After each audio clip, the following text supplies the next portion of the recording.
কখন গেল এখনো আসতেছে না এতদিন। এই তো চাচা চলে আইছি, আপনি যে কি কোন চাচা ওষুধ এই পরে পাঞ্জাবি পরে দাও। হ্যাঁ। শোনেন চাচা, আপনার এই ছাগলে ওষুধ খাওয়া দিবেন।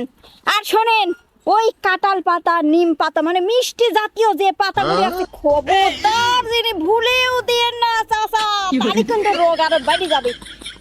আজকে দিন আপনার ছাগলে নিম পাতা খাওয়াবেন। ওরে ছাগল, এতদিন মিষ্টি পাতা খাইছে আও, কাঁঠালের পাতা, আমের পাতা, কালকে থেকে নিমির পাতা খাবে, বুঝছো? আর এই ওষুধ খাওয়াইনির পরে আপনার ছাগল কি কব চাচা, এমন ঘুম আসবি চাচা, এমন ঘুম আসবি আর উঠবি লাই চাচা। আপনি এখন নিশ্চিন্তে বাড়ি যান চাচা। যাক বৌমা, তুমি আমার উপকার করেছাও। আমার ওই হাসপাতালে ডাক্তারের কাছে নিয়ে যাতে মেলা চাচা, টাইম আমি লাগলো না। থাকতে আপনার হাসপাতাল লাগে না, আপনি যান, পরে এসে আবার আমাকে কইেন যে বৌমা তোমার এই উপকার আমি জীবনে ভুলবো না। যান চাচা যান। ঠিক আছে, তাহলে ভালো থাই তাহলে। হ্যাঁ? হ্যাঁ চাচা। আচ্ছা, তোর মাতে এত বুদ্ধি ঘুম পারিস কেবা হইনি, সাই বাড়ি যাই, কিসের মনে যাবো, বাড়ি যাবো।